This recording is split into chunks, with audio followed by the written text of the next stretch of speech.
A 16-year-old girl who lived in the same house as her parents and younger sisters had gone to sleep in her room, and in the morning she was found dead. The police immediately realized they were dealing with a murder, but none of her relatives heard anything that night. It took 31 years to finally solve the case, but no one was prepared for this turn of events.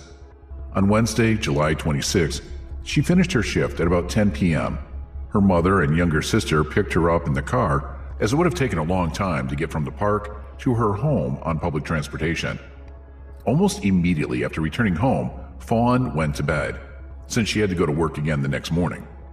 The girl slept on the second floor. She had her own room. Her sisters usually slept in the next room, but that night she was alone on the floor. Her sister Amber, who was only a year younger, was babysitting for a familiar family that night. The other sister, Felicia, decided to sleep on the first floor because it was much cooler there. It was a very hot night, and the only air conditioner working was downstairs, and their parents also slept on the first floor.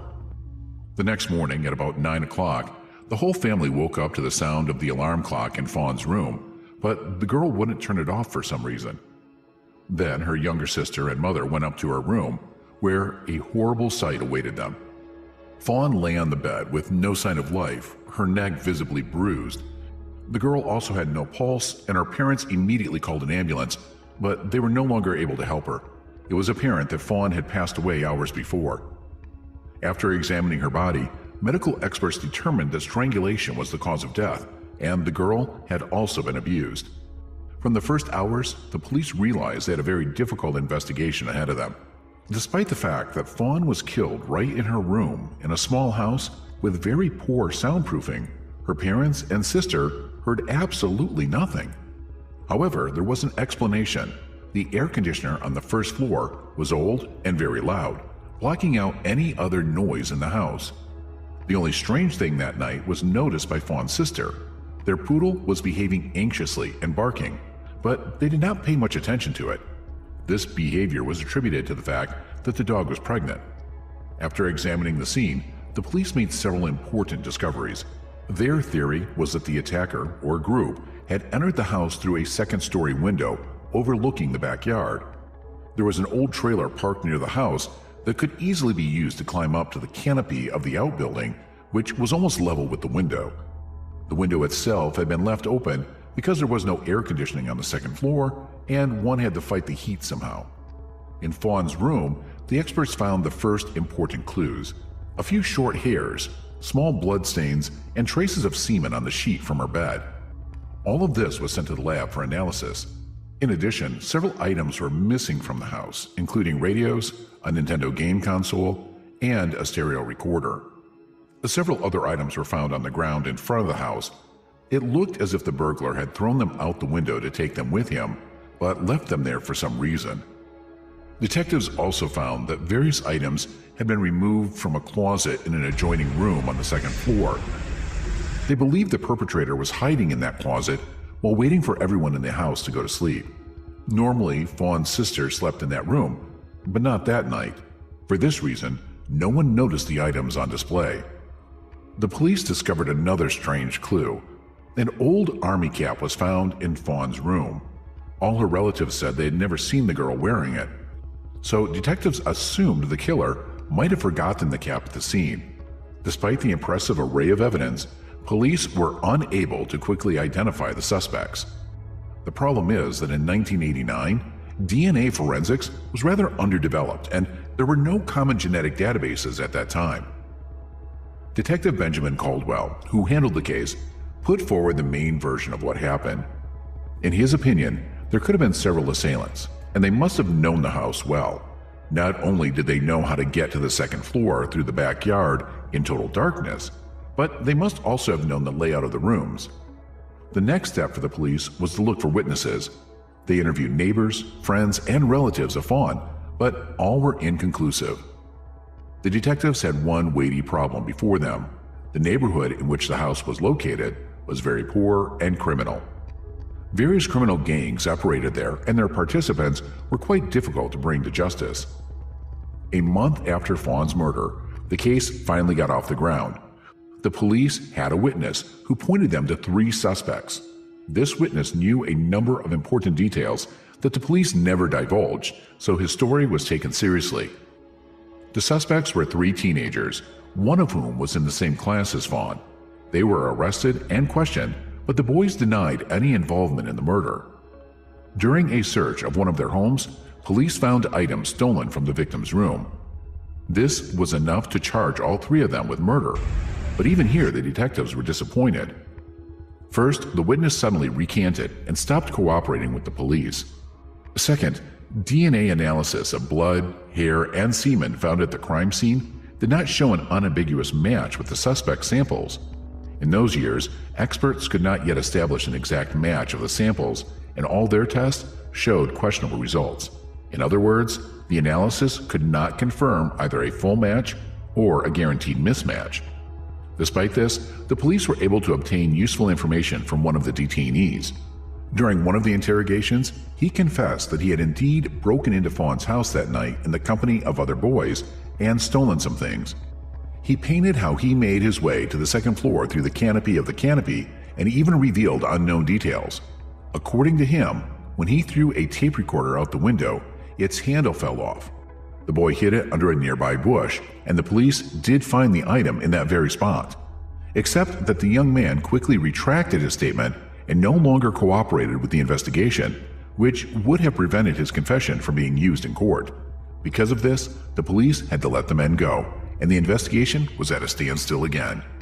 Most likely, the witnesses were simply intimidated, but without their testimony in court, the case had almost no chance.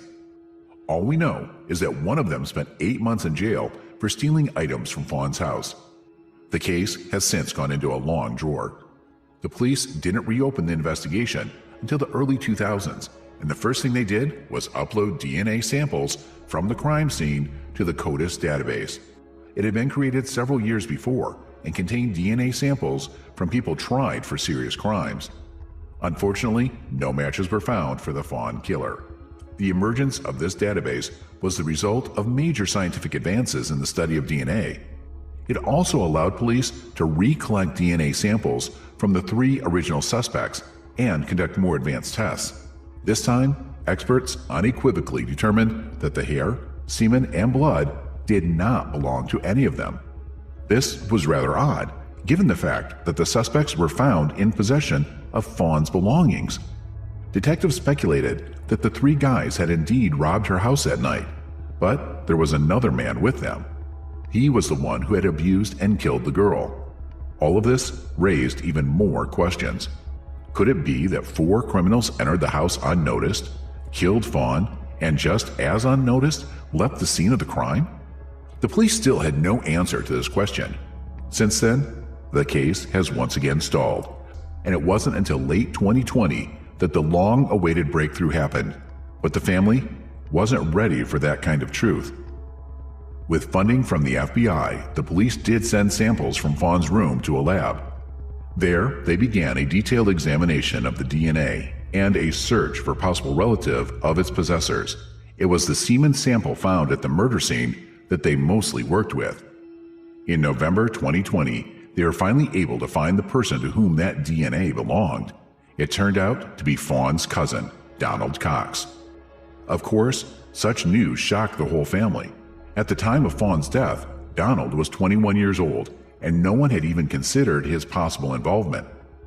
That said, Donald was a pretty troubled man and was constantly behind bars.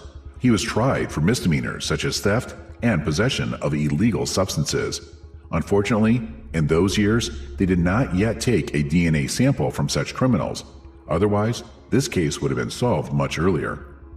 Donald died of an overdose in 2006, but the police investigated his death because certain circumstances seemed suspicious to them.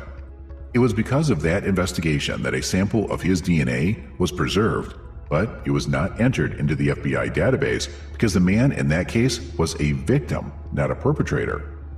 Once the experts informed the police of their discovery, they matched the sample with the semen found at the murder scene and got a 100% match. Despite the gravity of this discovery, the relatives have received an answer to a question that has plagued them for 31 years. But there remained one very important point in the whole story. A great deal of evidence indicated that the 3 original suspects had also been in the Fawn house that night. It was now becoming clear how the perpetrators knew the house and the family's routines so precisely. Donald was a frequent visitor and knew all these nuances. However, the police closed the case and no new charges were filed against the 3 men. Sister Fawn said she saw no point in trying to get a confession out of them, even though the men had been present in the house that night. They may not have even witnessed the murder itself. Donald may well have stayed in the house alone and only then attacked Fawn. Felicia added that the 3 suspects had already paid for their act. Throughout this time, while the case remained unsolved, the entire neighborhood was 100% certain of their guilt. Because of this, they were treated very negatively, with all the consequences that would follow.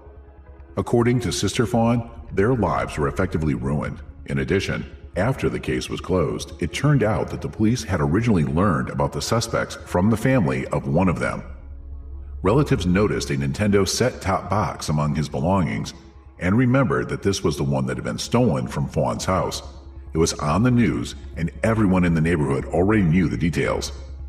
In any case, it is simply impossible to prove their guilt, and the relatives of the victim finally know the name of the killer.